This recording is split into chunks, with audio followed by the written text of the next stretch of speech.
Le Beth Midrash Hillel, fondé à la mémoire du Rav Hillel Pevzner Zichrono Livracha, est heureux de partager avec vous l'étude du Rambam au quotidien. Cette étude a été instituée par le Rabbi en 5744-1984 pour unir tout le peuple juif autour d'une étude commune. Le Rabbi a écrit au sujet de cette institution « Yesh le'itached » il faut s'unir, al yedé limoud par l'étude, à Kolel, qui inclut et Torah, la Torah Kula entièrement. Et dans le Rambam, nous trouvons la codification de l'ensemble des mitzvot de la Torah. Nous vous souhaitons un bon limoud. Nous allons étudier maintenant notre 80e shiur depuis la reprise de l'étude du Rambam au quotidien, au rythme d'un pérek, d'un chapitre par jour. Nous sommes dans les ilchot, dans les lois qui concernent Tfilin, Mezouza et Sefer Torah, au pérek Shelishi, au 3e chapitre. Hier, on a étudié de quelle manière on devait faire les parachiotes, c'est-à-dire les parchemins et l'écriture sur le parchemin. Maintenant, nous allons voir tout ce qui concerne les boîtiers et les retsuot et les lanières. Halacha Aleph. Chez Moné Halachot, il y a 8 lois. Yesh bema set tfilin qu'il faut faire lorsqu'on fabrique les tfilin. Et quand on dit tfilin ici, ça signifie les boîtiers. Vechulan les Moshe Misinaï. Et toutes ces halachot, on les a reçues de Moshe Rabbeinu sur le mont Sinaï. Donc, vous allez me dire, mais toute la Torah entière, elle vient de Moshe Rabbeinu sur le mont Sinaï. Oui, mais quand on dit halacha les Moshe Misinaï, ça veut dire qu'on n'a pas la raison. Les fichar, c'est pour cela, kulan me'akvot, dans tous les cas, ça va donc rendre impropre les tfilin. Me'akvot, ça veut dire ça va stopper, ça va arrêter, et on ne pourra pas accomplir la mitzvah de tfilin avec des tfilin qui ne vont pas respecter ces 8 choses. Ve'im shina be'achat mem, et s'il a changé une de ces choses-là, pasal, il a rendu pasoul les tfilin.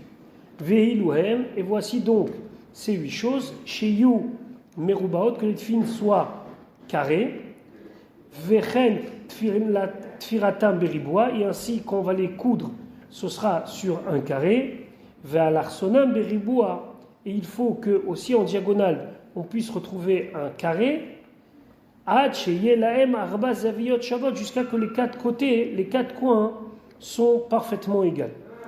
Deuxième chose, vesheye baor shel rosh tsurat shin miyamin ou mismol, il faut que dans le boîtier de la tête, il y ait un shin du côté droit et du côté gauche. Troisième chose, vesheichoch aparashiot bematlit, qu'on va entourer les parchemins avec un petit morceau de tissu.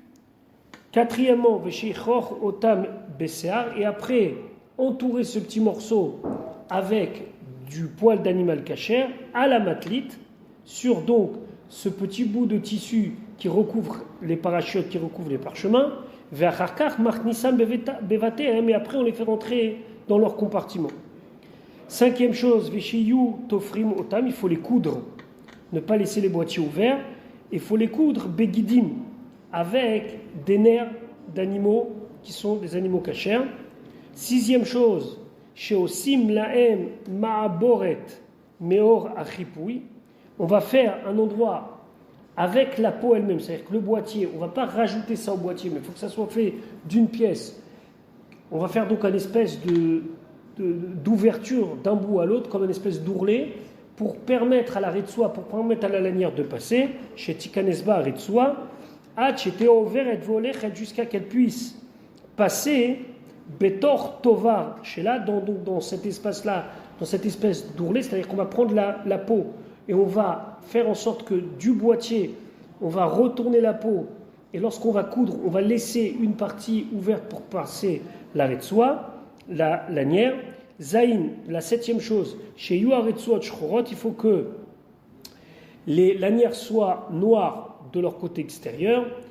8e chose, chez Ye Kesher Shelaem Kesher Yadoua Ketsurat Dal, il faut que le nœud qui se trouve dans les Retsuot des Tfilin Shel Rosh, ça soit un nœud que l'on connaît la manière dont il doit être fait et qui doit ressembler à un dalet.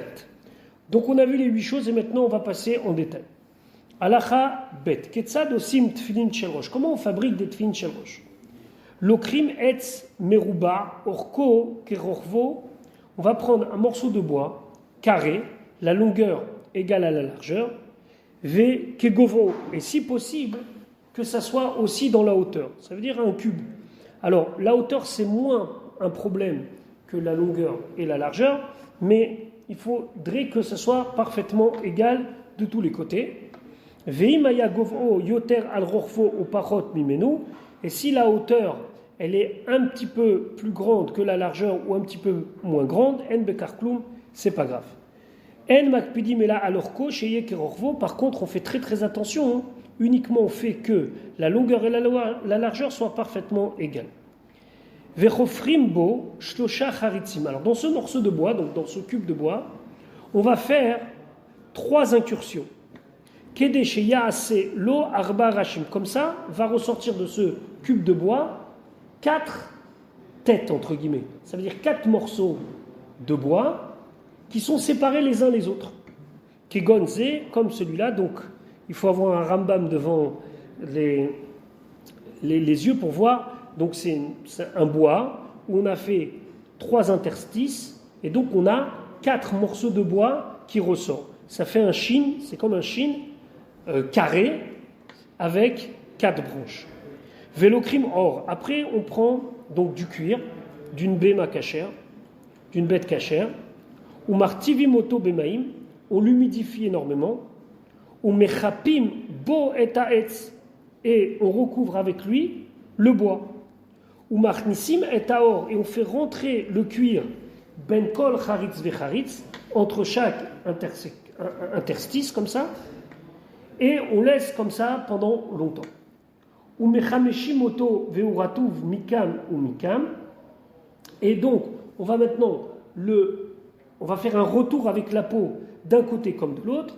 Ad sheosim minaor dumot shin sheyesh la shlosha rashim, à tel point qu'on va réussir à travailler la peau pour faire apparaître d'un côté un shin à 3 branches.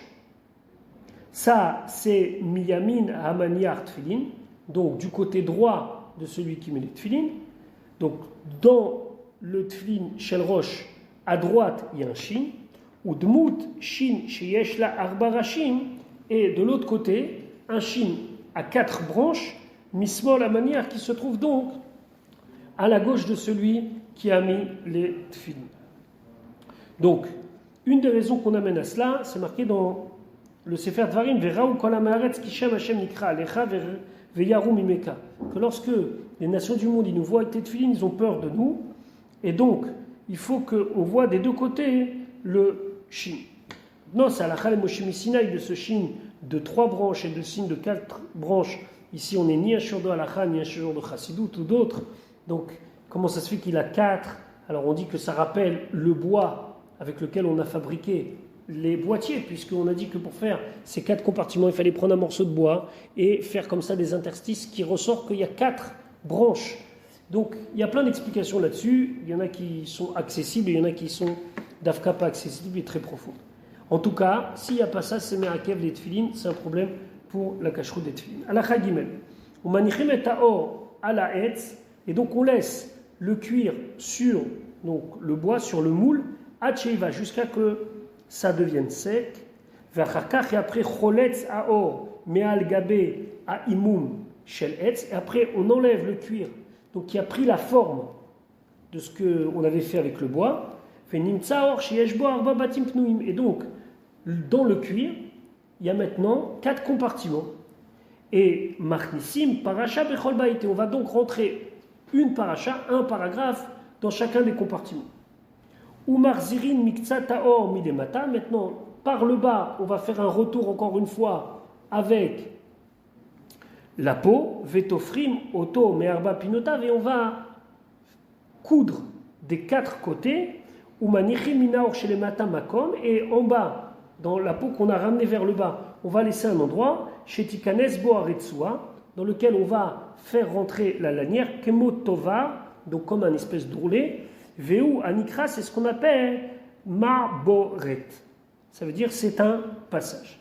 Et voilà comment on a fait notre filine shel roche. Maintenant, il y a plein de coutumes. Par exemple, on a l'habitude qu'il y a 12 points de couture. Ça veut dire qu'il y a 3 points de couture des 4 côtés, ça fait 4 fois 3, 12. Il y a des choses qui rentrent pas soul, il y a des choses qui rentrent pas soul. Il y a des choses qui aujourd'hui sont devenues normales, il y a des choses qui sont de l'ordre du minag ou de la khumra et autres. Et encore une fois, on ne le répétera pas assez. Il faut acheter cette filine chez quelqu'un qui connaît bien les halachot et qu'on est sûr que tout a été fait selon la halacha. Halacha dalet. Comment on fait des tfilin shel yad? L'okrin etz meruba orko kerorbo. On prend donc encore un morceau de bois dont la longueur est égale à la largeur. Il faut que sa hauteur soit au moins comme environ la hauteur de l'épaisseur d'un doigt ou un petit peu plus. Au pachot meat ou un petit peu moins. Ici, quand on dit le etzba, ça signifie donc l'épaisseur d'un pouce. Et donc on va aussi recouvrir ce bois avec un cuir qui a été mouillé. Et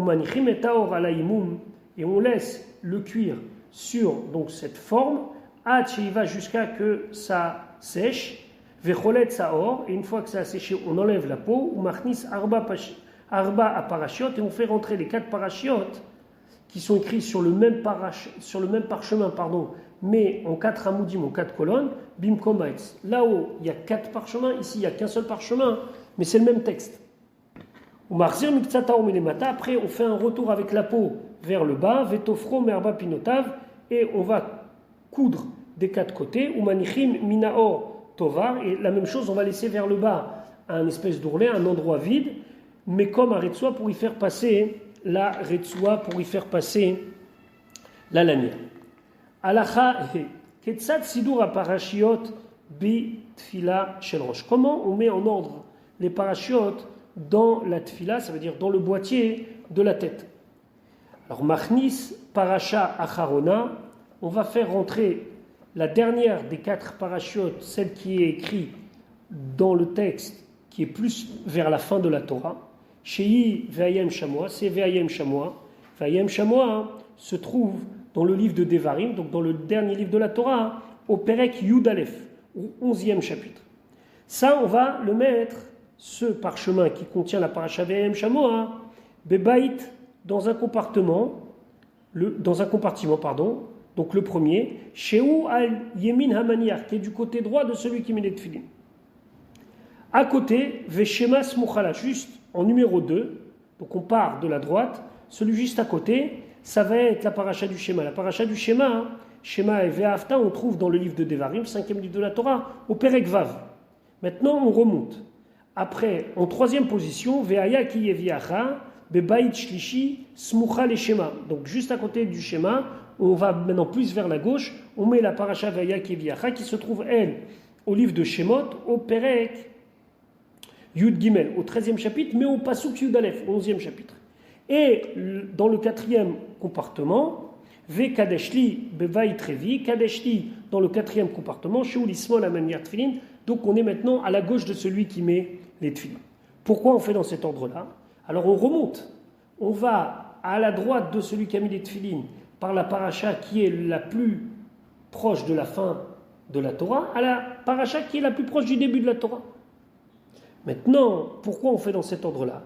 Kédé, chez Yehakore, chez Panaf, comme ça, celui qui sera en face et qui est supposé lire, Keneget Pneamaniach, donc qui est face à celui qui a mis les tefilin, Koré à la Seder, va se retrouver que puisque c'est l'inverse, il aura devant lui Kadeshli, Vaya Keviacha, Shema Israël, Vayem Shamoa, dans l'ordre, Kegonze, comme, et souvent dans les Rambam, il y a un schéma pour illustrer ce que l'on vient de dire. Ve'im echlif sidorze, et si il a changé cela, psoulot, c'est pas soul. Le problème, il est que ça, c'est un avis. Le Rambam ici, il suit l'avis de Rashi dans Masechet Menachot, et aujourd'hui, tout le monde met les tefilin de Rashi. Pourtant, c'est marqué que les Yirei Shamaim, ceux qui craignent Dieu, doivent faire attention, dans la mesure du possible, à faire selon l'avis de Rabbeinu Tam, petit-fils de Rashi, qui n'est pas d'accord avec l'ordre des 4 parachutes. C'est la raison pour laquelle vous trouverez des fois des personnes qui mettent 2 paires de tefilines en même temps, c'est des petites tefilines, des petits boîtiers, ou l'une après l'autre. Les tefilines de Rabbeinu Tam n'étaient réservées que à ceux d'après le Shulchan Aruch qui étaient connus pour être des gens très rigoureux, etc., etc. Aujourd'hui, on a beaucoup démocratisé cela. Même chez les Chassidei Chabad, on ne mettait les tefilines de Rabbeinu Tam qu'après avoir demandé au Rabbi, et c'était une certaine étape dans l'évolution de Avodat Hashem, mariage, un certain âge, etc., etc. Et puis au fur et à mesure, c'est devenu que même un enfant de Bar Mitzvah, il met Rashi Rabbeinu Tam dès 13 ans, et pour ceux qui ont la coutume de faire un achat tefilin, comme c'est le Minak Rabat 2 mois avant, il met déjà Rabbeinu Tam 2 mois avant. Donc c'est devenu maintenant très courant de voir Rashi et Rabbeinu Tam. Et c'est important de savoir qu'il n'y a pas très longtemps, il y a quelques dizaines d'années, par exemple à Paris, c'était assez rare de voir des gens qui mettaient Rashi Rabbeinu Tam. Et des fois, c'était un petit peu prétentieux aux yeux des gens de voir des gens que non, ils font plus que tout le monde met une fois les tefilin, met 2 fois les tefilin. Dans ces cas-là, il est conseillé d'être assez discret pour ne pas éveiller des fois la curiosité, ça encore c'est constructif, mais des fois réveiller un petit peu, pas la colère, mais l'agacement de cette personne qui dit pour qui il se prend, pourquoi il met 2 fois les tefilin. Donc il faut des fois être discret pour mettre Rabbeinu Tam, parce que les gens ne comprennent pas toujours quand c'est des gens qui sont très très éloignés de Torah Mitzvot, mais en tout cas la halakha c'est qu'on doit mettre selon l'ordre de Rashi. Et si quelqu'un a mis Rabbeinu Tam une fois dans sa vie en pensant que c'est Rashi, c'est pas la fin du monde non plus, mais lorsque quelqu'un met les tefilin, il doit mettre les tefilin de Rashi selon l'ordre qu'on vient de voir dans le Rambam. Ala Chavav, Tfila Shel Yad Kotvam Be'arba Dapim. Tfilin Shel Yad, c'est donc ceux de la main, c'est un seul parchemin avec 4 colonnes, Be'or Echad, donc sur un parchemin, Aror Kmo Sefer Torah. Et donc c'est écrit, on va, comme un Sefer Torah, ça se déroule. Al Siduram Batorah, et là on fait selon l'ordre que c'est écrit dans la Torah. Kadesh Vaya Kiviachash Ma Israël Vayem Shema. Pourquoi? Parce qu'il n'y a pas l'excuse qu'on avait évoquée précédemment, que ça s'appelle que si quelqu'un y voit et qu'il est en face de moi, il doit voir dans l'ordre. Là c'est Tfilin Shel Yad. Donc Kadesh Vaya Kiviachash Ma Israël Vayem Shema. Vim Ketavam Al Arba Urot Venicham Bebaytechat. S'il a écrit sur 4 parchemins et que les amis ensemble dans le même compartiment, Yatsa c'est Yatsa. Ve'eno tsarich les dabekam, il n'a pas besoin de les coller les uns avec les autres, il peut les mettre tels que.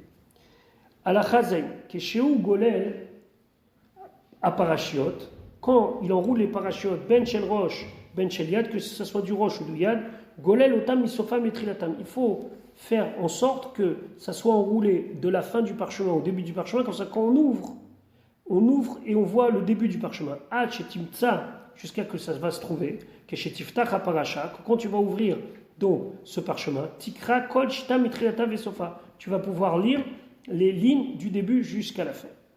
Alachachet, kshemachnisim et parashiot bebatim shelem, et quand on met les parachiotes, donc les parchemins dans les boîtiers, korechin otam bematlit, on les entoure avec un petit morceau de tissu. Aujourd'hui, beaucoup de sofrim utilisent du parchemin. Ils mettent un morceau de parchemin. Vea la matlit CA. Et sur donc, ce petit bout de tissu, on met CA, un fil. Vea charkar, marnissim otam bevater. Mais après seulement, on met à l'intérieur du compartiment. Certains mettent 2 fois. Ils mettent et à la fois au-dessus du parchemin. Après, ils mettent le petit morceau de matlit, de tissu. Et encore un fil. Ce fil-là, ce poil-là qu'on utilise, ça doit être un poil d'une bête domestique ou d'une bête sauvage, entre guillemets, comme ces bêtes qu'on n'a pas la possibilité d'élever, ça doit être théora. Parce que toujours le principe, il est que pour les tefilines, il faut que ce que je puisse mettre dans ma bouche, c'est-à-dire qu'est-ce qui est consommable, c'est avec ça que je fais les tefilines. Enfin, filumi nevelot ou trefot chez même si c'est des nevelot ou trefot, on n'est pas obligé de faire la shrita de la bête, mais ça doit être l'origine d'une bête qui est supposée être une bête cachée. On a maintenant tous l'habitude d'entourer avec des poils de queue de agalim, donc de veau. Et pourquoi? Parce que c'est tout simplement très pratique. Ce sont des grands poils et ce sont des poils qui sont facilement manipulables. Et il y en a qui disent autre chose, c'est pour faire pardonner sur la faute du veau d'or, qui était un hegel. Alors c'est la raison pour laquelle on utilise du poil de veau. Alachatek, keshe tofrim et atfilin. Quand on va coudre les tfilin, en tofrim et la begidim, donc on va utiliser des fils qui sont faits avec des nerfs de bêtes, shel behema ou shel chayatora, bien sûr de bêtes qui sont pures, va filumine velot au trifot shelam, même si encore une fois, ce sont des bêtes qui ont été tuées de manière classique, entre guillemets, pas avec la shrita, ça doit être en tout cas d'une espèce cachée. Et le krim agidim sheyesh ba'akaev abema, généralement on prend les tendons qui se trouvent au niveau du bas de la bête, au niveau du bas de la patte, ou achaya ou bien de la bête non domestique, vem levanim kashim, et généralement ils sont blancs et ils sont durs, mais rakechim otam, on va d'abord frapper dessus pour les rendre un petit peu plus souples, be'avanim, donc on va frapper avec des pierres, fekayotsebahem ou autre chose, yasu kepishtan, jusqu'à qu'on arrive à en faire comme du lin. Ça veut dire vraiment très fin et assez manipulable. Vetovim otam, et après, qu'est-ce qu'on a fait? On va les tisser, donc on va en extraire des grands fils. Veshozrim otam, et donc on va exactement faire comme si c'était d'une matière comme du lin ou de la laine. Ou baim tofrim et tfilin, et c'est avec ça qu'on va donc coudre les tfilin. Ve yeriot sefer Torah, et c'est avec ça qu'on va coudre les morceaux d'un sefer Torah. Alachayud, keshe tofrim et tfilin tofrim otam beribois. Quand on va donc maintenant coudre les tfilin, on va les coudre en respectant un carré. Va alacha rovachat, et on a l'habitude, la chose la plus courante dans le peuple juif, chez You bechol tzad, qu'il y ait de chaque côté des tfilin, donc des quatre côtés, shalosh tfirot, 3 points de couture, ad chez You akot, jusqu'à que l'en tout, safash tem esre tfirot, 12 points de couture. Ben be shel yad, soit dans le shel yad, ben be shel rosh ou dans le shel rosh. Veim asat tfirot eser ou arba esre, s'il en a fait 10 ou 14, c'est fait. Et dans tous les cas où on va donc mettre ce fil, il faut que le fil, il doit passer entre chaque trou des deux côtés des tefilines, que ça soit en bas ou que ça soit en haut. Donc il faut vraiment faire quelque chose qui soit le plus fermé possible. Alors c'est difficile de faire hermétique. Aujourd'hui on utilise des presses et des choses comme ça, mais à l'époque c'était beaucoup plus artisanal.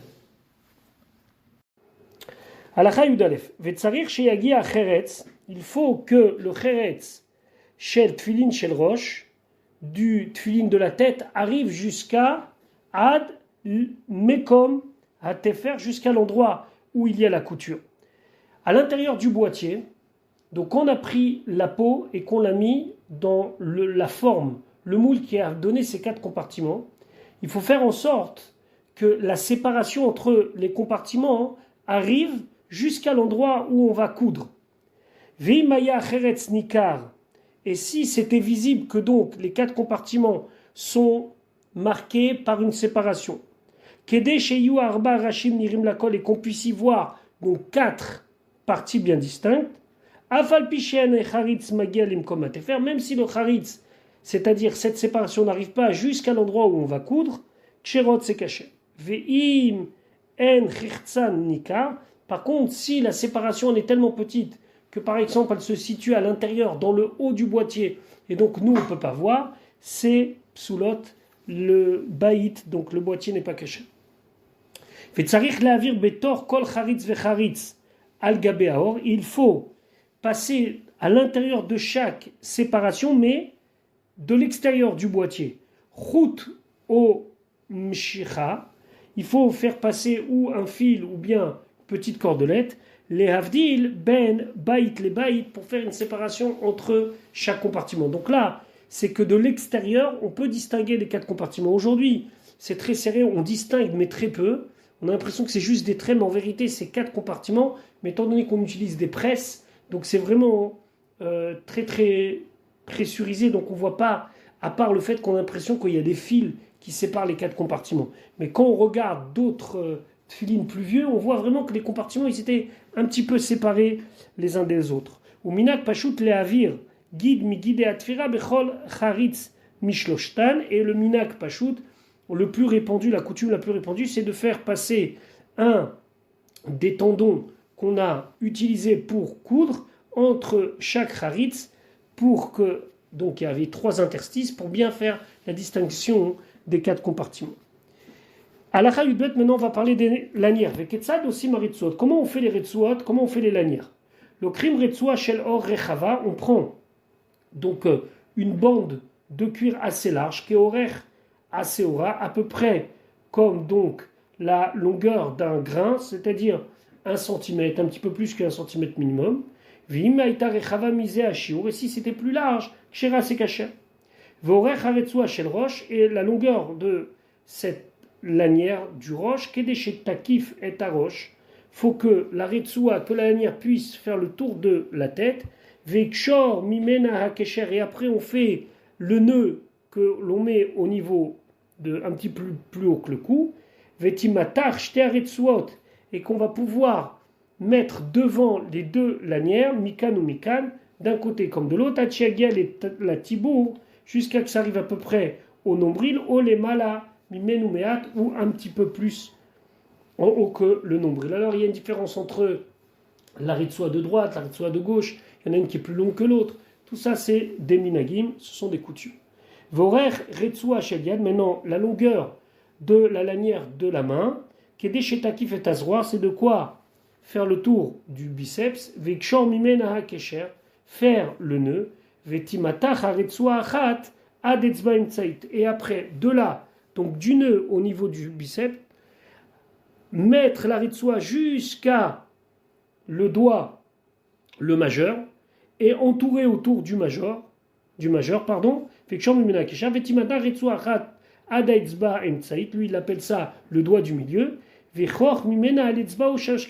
faut que dans le doigt du milieu, donc le majeur, il va faire 3 tours, et donc après il va attacher. Ve'im haya aritsuot arukot yater ala shiurim elu. Et si c'était plus long que ce shiur-là, c'est kasher. Donc aujourd'hui qu'on a l'habitude de faire 7 tours autour du bras, etc. Tout ça c'est des minagim. On a des retsuot beaucoup plus longues. Et une fois que j'ai attaché à la main, le reste de la retsua, le reste de la lanière, je vais l'entourer autour de la main jusqu'à que ça soit donc bien serré. Halakha Yud-Gimel. Ou machnis retsua shel roche batabour shela. Maintenant, la lanière du roche, de la tête, on met dans l'endroit qu'on avait laissé, dans l'espèce d'ourlet vide où on passe dedans la retsua, la lanière, ou makif kemidat rocho, ça va faire le tour de la tête, vekocher kesher meruba kemindal. Et il va faire un nœud qui est à peu près carré, qui ressemble à un dalet. Alors il y a 2 sortes. Il y a, d'après certaines coutumes, c'est un seul dalet, d'après d'autres coutumes, c'est 2 dalets. Et cette manière de faire les nœuds, normalement, chaque Tamid Chacham doit le faire. Et le Rambam dit, je ne peux pas vous faire savoir de quelle forme c'est à l'écrit. Et là, Beriyat Aïn, il faut le voir et donc voir comment on fait. Ainsi pour le Sheliad, Kosher Kesher Kemin Yud, il faut faire un nœud comme un Yud. Et la différence, c'est que le nœud du Sheliad, ça soit un nœud Olev Yored, un nœud coulant Betocha Kesher dans le nœud, qui est déchet Achiv Katsa, comme ça on peut faire selon la grandeur du biceps, plus grand ou plus petit. Quand il voudra le mettre autour de sa main. Alacha Yuddalet. Aretsuot Shel Tfilin, les lanières des Tfilin, Ben Shel Rosh, Ben Shel Yad, de la tête ou de la main, Pneem Achitzunot Shchorim. Il faut qu'à l'extérieur, ça soit de couleur noire. Ça veut dire, ce que l'on voit des Retsuot, on voit de couleur noire. Vezoï Alacha, les Moshe Misnaï, c'est comme ça qu'il faut faire. Aval, et on a reçu ça depuis Moshe Rabbeinu. Aval Achore Aretsuot, mais l'intérieur, l'autre côté de la Retsua, Oil ou Mibifnimhem, puisque c'est à l'intérieur, Yim Hayu Yerukot Olevanot, s'ils sont vertes ou blanches, Ksherot c'est Kacher. Adumot, par contre, si c'est rouge, Loya, c'est faut pas le faire. Pourquoi Shema Teafech Aretsua ou Gnayulo, de peur que ça, lanière va se retourner, et c'est honteux de voir qu'il a l'intérieur de ses Retsuot, l'intérieur de ses lanières rouges. Le rouge, alors il y en a qui disaient que on craignait il manquait un petit peu d'hygiène, entre guillemets, ou bien que c'était pour attirer. Maintenant, aujourd'hui, il y a des personnes qui font que les Retsuot, elles sont noires. Ça veut dire noir à l'extérieur. c'est un petit peu laqué comme ça, et noir à l'intérieur. Velo yua achore aretsoa leolam ela ke'en aketzitsa, mais toujours la couleur de l'intérieur des retsuot, ça veut dire de la face qui est contre le corps, pas de la face qu'on voit, et doit être de la même couleur que la ktitsa, c'est-à-dire que le boîtier. Im yeruka yerukim. Et oui, si la lanière du côté intérieur elle est verte, il faut que les boîtiers soient verts. Ve'im levana levanim. Si c'est blanc, et ben les boîtiers doivent être blancs. Ve'noyu letflin cheu kulam shchurot. Mais c'est beaucoup plus joli que les teflin soient complètement noirs. Haketzitsa ve'aretsu akula. Et aujourd'hui, tout le monde fait ça. Le boîtier, les lanières, tout est noir. Et oui, c'est un petit peu étonnant, mais on aurait pu éventuellement avoir autrement. Le Shulchan Aruch, de toute façon, il a été posek. Mitzvah litzvoa et batet filin betzva shachor. C'est une mitzvah de faire que les boîtiers soient noirs, donc on ne peut pas changer aujourd'hui. Alachat tedvav. Aor shemechafim bo hadfilin. La peau, le cuir avec lequel on recouvre les téphilines, d'accord, où on va y mettre donc les parachiotes, où on va y mettre les parchemins. Véché aussi mimenu haritsuot, et le cuir que l'on utilise pour les retsuot, pour faire donc les lanières, ou or be'ema ochaya off à théorim, il faut donc que ce soit du cuir, de la peau d'une bête domestique ou bien d'une bête non domestique ou de volailles qui sont théorim qu'on peut manger théoriquement. Enfin, filon et velot tout très fort chez l'aim. Même si ces bêtes, elles n'ont pas été tuées rituellement, mais ils ont été tués comme ça, on peut les utiliser. Ve'im asam me'or tmeim. Et s'il a fait avec de la peau d'un animal tamé, o shechipa atfilim bezab, ou bien il a recouvert cette filine avec de l'or, psulot c'est psulot. Ve'od aritsuat sarir aïbouda lishman. Il faut aussi que le cuir qui fait les lanières, on les travaillé lishman, avalaor chez mechafim bo. Mais par contre, le cuir qu'on va utiliser pour faire les boîtiers, eno tsarich aïbouda klai, il n'a pas besoin d'être travaillé. À filou asa ou matzah, même s'il a fait comme une matzah. C'est quoi une matzah? Une matzah, c'est quelque chose qui n'est pas du tout travaillé. C'est de l'eau et de la farine. Une peau qui n'était pas du tout travaillée, on l'appelait matzah. Donc ça veut dire que la peau, elle peut être telle qu'il suffit de la sécher et on peut en faire de la peau pour faire les boîtiers de tefilin. Pourquoi? Parce qu'en vérité, une peau, moins elle est travaillée, plus elle est forte. Donc on pouvait la prendre telle que, préparer la peau et de la peau faire directement les boîtiers.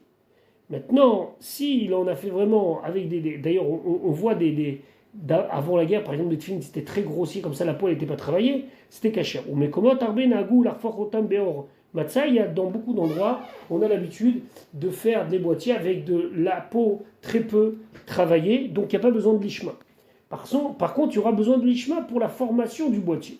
Alachat et zayin osim la tefilin ela Israël, celui qui va faire les tefilin, c'est-à-dire mettre dans la forme pour faire ressortir les 4 compartiments, etc., Saint Israël. Pourquoi? Chez Asiatam, Kertivatam. Parce que dans la Torah, on a comparé le fait d'écrire et de faire des tefilin au fait qu'on puisse les mettre. Et donc, faire, c'est comme les écrire. Les écrire, il faut être hayav de les mettre. Donc, un sofer pourra lui faire les boîtiers, c'est pas du tout le même métier, parce que de la même manière qu'il est hayav de mettre les tefilin, alors il peut faire tout. Écrire les parchemins et faire aussi les boîtiers. Par contre, si ce n'est pas quelqu'un qui doit mettre les tefilin, il ne pourra pas travailler les boîtiers. Et pourquoi on ne fait confiance qu'à Israël? Mipnei hachin sheosim baor, comme on a vu dans la Chadalet, qu'on doit faire un shin à 3 branches et à 4 branches des deux côtés du boîtier. Donc c'est sûr que ça doit être fait l'ishma avec l'intention de s'acquitter de tout ce qu'il faut faire selon la halacha. Les fichar, c'est pour cela. Imchipan goy, si un goy il a fait les boîtiers au tfaran ou bien il les a simplement cousus, psulot, elles sont psulot. Veu adin echol apasu les kodva, mais c'est le même din, c'est la même loi pour quelqu'un qui n'a pas le droit d'écrire des tefilin, par exemple une femme ou un katan, chez lo yaseotam, il ne pourra pas faire les boîtiers à cause du fait que, étant donné qu'il n'est pas obligé de mettre les tefilin, il ne peut pas les écrire. Et les écrire, c'est aussi ne pas pouvoir faire ces boîtiers. Donc la peau, à la rigueur qu'elle soit brute, c'est pas un problème, mais la fabrication de la tfila, de la ketzitsa, du boîtier doit être fait par un juif. Lorsque j'ai fait un boîtier pour le shel roche, pour celui de la tête, alors je ne peux pas maintenant prendre ce boîtier et dire maintenant finalement je vais le mettre pour le shel yad. Shel yad osim ota shel roche. Par contre le shel yad, si je l'ai fabriqué, donc une tfila, une ktitsa, j'ai fabriqué un boîtier shel yad et finalement je me dis tiens je vais l'utiliser pour le shel roche, c'est bien. Pourquoi? Les fiches en moridim mikdusha chamura likdusha kala. Parce qu'on ne descend pas d'une gdusha supérieure à une gdusha inférieure, c'est-à-dire la Gdusha où il y a les 4 compartiments est plus important que la Gdusha où il n'y a qu'un seul compartiment. Vechen, Retsua, Shel Tfila, Shel Rosh, la même chose. Si j'ai utilisé des lanières pour le Tefilin de la tête, En Osim Ota, les Tfila Shel Yad, on ne fait pas ça pour. Je ne peux pas prendre cette lanière et m'en servir pour le Shel Yad, pour celui de la main.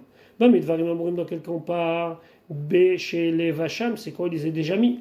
Aval Tfilin Shel Rosh, Shelo les Vacha, mais un Tfilin Shel Rosh qui n'a jamais été mis. Adam, Shelo les Vacha, Adam et Olam, qu'un homme n'a jamais mis. Im Ratza l'Arzira la Yad, s'il veut finalement dire non, mais je vais l'utiliser pour le Shel Yad, c'est Moutar. Alors, Ketzado, c'est comment il fait? Tole, Alea, Or, Ad, Sheta, Ase, Achad. Qu'est-ce qu'il fait? Il attache, et c'est-à-dire qu'il colle un autre morceau de cuir jusqu'à que ça fait une seule chose, Vekoshra Yado, et là il pourra mettre à la main, parce que la Ritsua du Tfilin, Shel Roche, elle est censée être plus petite. Alacha Yutret, Tfilin, c'est quoi Tfirot Shelaim? Des Tfilin dont les lanières se sont cassées. Imayushtet Tfirot Zobitsadzo. Si c'est donc arraché, c'est déchiré, un morceau à côté de l'autre, ou bien ça s'est déchiré à 3 endroits, même à différents endroits où donc il y avait la couture. C'est quand c'est des vieilles coutures. Aval bechadashot, mais si c'est des nouvelles coutures, c'est-à-dire que les tefilines sont nouveaux, kozman shemipne tavla kayemet, tant que la forme des téphilines, des boîtiers existe, alors c'est kshera, ça reste kesha. Velouem achadashot, c'est quoi des téphilines considérées comme nouveaux? Kol, shiuchazim miktsata or, shenikra tifro, si on prend une partie de la peau dont la couture s'est déchirée, vetoline, bois téphilines, et on suspend les téphilines avec, ve'u chazak, et ça tient, ve'eno nichat, et ça se déchire pas, ça veut dire que la couture est là encore chadashot, arel ou chadashot, ve'imen raoui litlot et là ou nifsak, mais si je ne peux pas le faire, et si je fais comme ça, alors la couture va lâcher, à ce moment-là, arel ou yeshanot, ce sont des vieilles retsuot. Alacha yutat retsua shenifseka en koshrim ota. Si il y a une retsua, il y a une lanière qui s'est déchirée, on ne fait pas de nœud. Ven tofrim ota, et on ne peut pas la coudre, et la motsia vegoneza avait aussi macheret. Qu'est-ce qu'on fait? On la sort du boîtier, on la met à la gnisa, on la met dans un endroit où on enterre entre guillemets toutes les choses saintes, et on lui fait une autre retsua, une autre lanière. Maintenant, le reste de la retsua, c'est-à-dire que, étant donné que j'ai 2 morceaux, puisque ça s'est déchiré, c'est pas soul jusqu'à que dans la longueur et dans la largeur, il y ait le shur comme il faut. Donc il faut voir si la largeur, elle est suffisante, donc c'est qui aura 1 cm et plus, et la longueur, voir est-ce que ça peut faire ce qu'on demande, c'est-à-dire ou le tour de la tête et descendre jusqu'à peu près au niveau du nombril, ou bien faire un nœud au niveau des biceps et aller jusqu'à la main en attachant 3 fois. Si c'est pas possible, alors c'est psoulim, ad sheye orka verorva keshiur ou yater alaf, tant qu'il n'y a pas dans chaque morceau déchiré de quoi faire un shiur. Ou leolam iser liot pne aritsua les mala, il faut faire attention à ce que donc la face de la ritsua, c'est-à-dire le côté noir, il soit toujours vers l'extérieur, ça veut dire retourner vers la partie, vers les gens, pour que les gens voient.